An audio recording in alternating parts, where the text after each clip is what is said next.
తెలంగాణ హైకోర్టులో బీసీ రిజర్వేషన్లపై విచారణ కొనసాగుతోంది. ఇక ఈ నేపథ్యంలో పిటిషనర్లను ఉద్దేశించి తెలంగాణ హైకోర్టు కీలక వ్యాఖ్యలు చేసింది. ఇక దీనికి సంబంధించి పూర్తి సమాచారం మా ప్రతినిధి నర్సింగ్రావు అందిస్తారు. నర్సింగ్రావు, యామిని, తెలంగాణ హైకోర్టులో బీసీ రిజర్వేషన్ల బిల్లుపైన సుదీర్ఘమైనటువంటి వాదనలు జరుగుతూ ఉన్నాయి.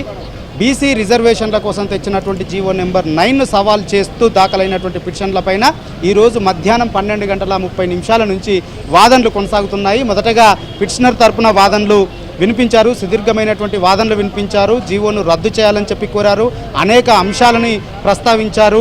సుప్రీంకోర్టు గతంలో ఇచ్చినటువంటి జడ్జిమెంట్లను ప్రస్తావించారు.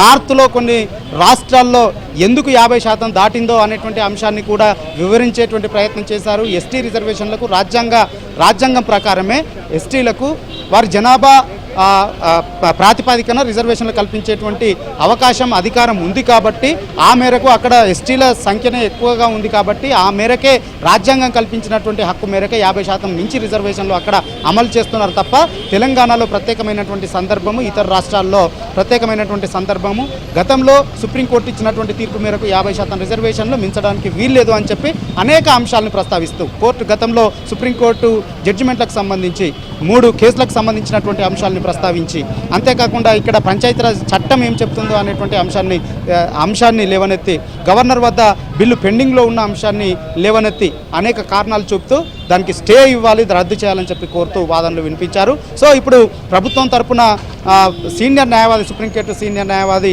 వర్చువల్గా వాదనలు వినిపిస్తూ ఉన్నారు. అభిషేక్ మను సింఘ్వి వాదనలు వినిపిస్తూ ఉన్నారు.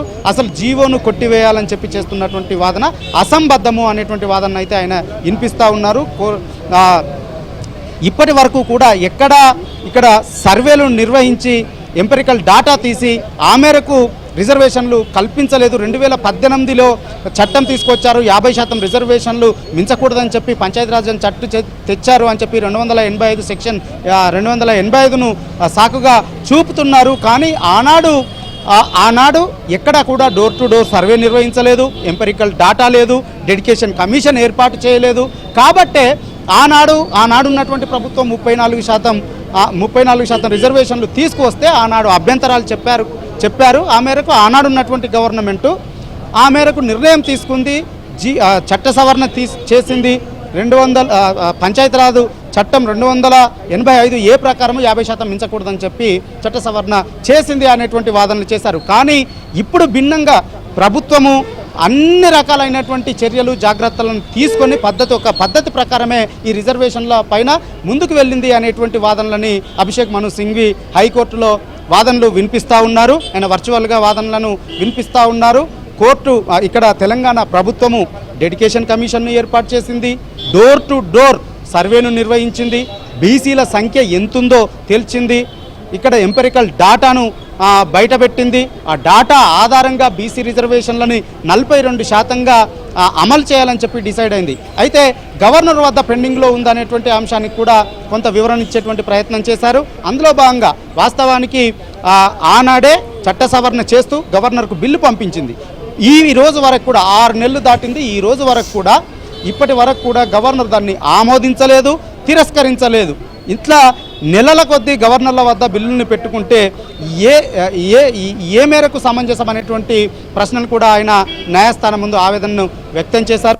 అంతేకాకుండా ఎంపెరికల్ డాటా ఆధారంగా సర్వే నిర్వహించి బీసీ జనాభా మేరకు ఎంపెరికల్ డాటా ఆధారంగా ప్రభుత్వాలకి స్థానిక సంస్థల్లో బీసీలకు రిజర్వేషన్లు కల్పించుకునేటువంటి అధికారము ప్రభుత్వాలకు ఉందనేటువంటి వాదనని కూడా ఆయన చేస్తూ ఉన్నారు. ఇంకా వాదనలు కొనసాగుతూ ఉన్నాయి, సుదీర్ఘమైనటువంటి వాదన కొనసాగుతూ ఉంది. వారు ఏ అంశాలను అయితే లేవనెత్తారో వాటన్నింటికీ కూడా సమాధానం చెప్పి జీవోను కొట్టివేయాలనేటువంటి వాదనలని, ఆ పిటిషన్లని డిస్మిస్ చేయాలని చెప్పి ఆయన ఆర్గ్యూ చేస్తూ ఉన్నారు. సో మొత్తానికి ఈ వాదనలు అయితే వాడివేడిగా సాగుతూ ఉన్నాయి. కొట్టివేయాలి, అక్కడ జీవో ఆధారంగా రిజర్వేషన్లు ఇవ్వడం సరికాదు అని చెప్పి వారు వాదిస్తూ ఉన్నారు.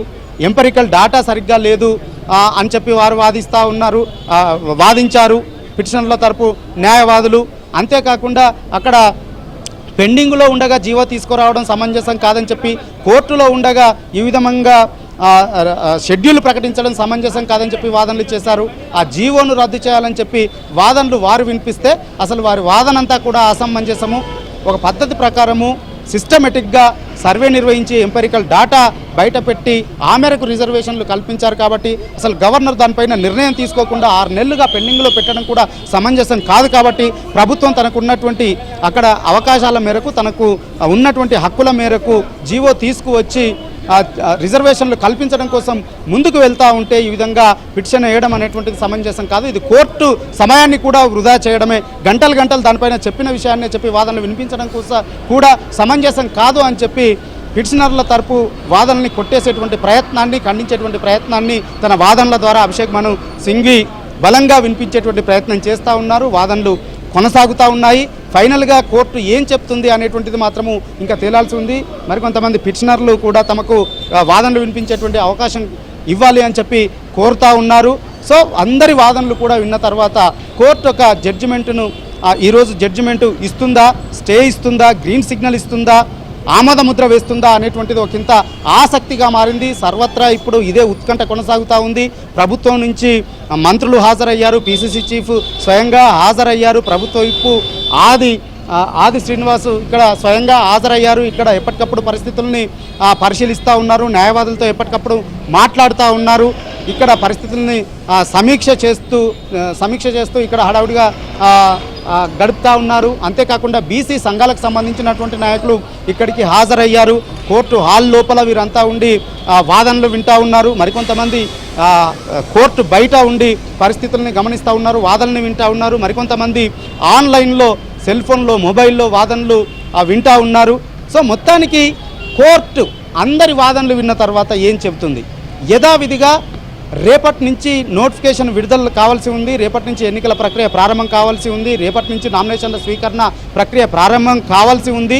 సో దానికి ఏమైనా బ్రేకులు పడుతుందా, ఆ ఎన్నికల ప్రక్రియ యథావిధిగా కొనసాగుతుందా, ఇవన్నీ కూడా తేలాలి అని అంటే ఇప్పుడు హైకోర్టు ఇచ్చేటువంటి జడ్జిమెంటే కీలకంగా మారనుంది. అనుకూలంగా గ్రీన్ సిగ్నల్ ఇస్తే, జీవోకి గ్రీన్ సిగ్నల్ ఇస్తే మాత్రం యథావిధిగా రేపటి నుంచి నోటిఫికేషన్ విడుదలవుతుంది, ఎన్నికల ప్రక్రియ ప్రారంభమవుతుంది, ఎంపీటీసీలు, జడ్పీటీసీల ఎన్నికల ప్రక్రియ ప్రారంభం అయిపోతుంది. అదేవిధంగా తర్వాత స్థానిక సంస్థల ఎన్నికల ప్రక్రియ కూడా ప్రారంభమవుతుంది. లేదు, జీవో పైన స్టే ఇచ్చినా కానీ, జీవోను కొట్టేసినా కానీ ఈ ఎన్నికల ప్రక్రియ మరింత ఆలస్యమయ్యేటువంటి అవకాశం ఉంటుంది. దీనిపైన సవాల్ చేస్తూ సుప్రీంకోర్టుకు వెళ్ళాలా, లేదంటే పార్టీ పరంగా ఇచ్చి ముందుకు వెళ్ళాలా అనేది ప్రభుత్వం నిర్ణయం తీసుకోవాల్సి ఉంటుంది. ఆ నిర్ణయం తీసుకోవడానికి మరికొంత సమయం పట్టేటువంటి అవకాశం ఉంటుంది. ఈ నేపథ్యంలో ఎన్నికల ప్రక్రియ మరింత ఆలస్యమైనటువంటి అవకాశం ఉంటుంది. ఏది ప్రతికూలమైనటువంటి ఈ తీర్పు కనుక హైకోర్టులో వస్తే. సో ప్రభుత్వ వర్గాలు అయితే ఆశాభావంతో ఉన్నాయి, అనుకూలమైనటువంటి తీర్పు వస్తుంది అనేటువంటి ఆశాభావంతో ఉంది. చూడాలి మరి. ఒకంత సర్వత్రా ఇప్పుడు అధికార పక్షము, ప్రభుత్వము, పార్టీ, అదేవిధంగా ప్రతిపక్షాలు, ఈ స్థానికంగా పోటీ చేయాలనుకుంటున్నటువంటి అభ్యర్థులంతా కూడా ఎంతో ఉత్కంఠగా, ఆసక్తిగా హైకోర్టు వైపు ఎదురు చూస్తూ ఉన్నారు. మరొక గంట సేపట్లో హైకోర్టు జడ్జిమెంట్ రాబోతా ఉంది. ఏమొస్తుంది అనేది మాత్రము మరో గంట సేపట్లో తేలబోతా ఉంది.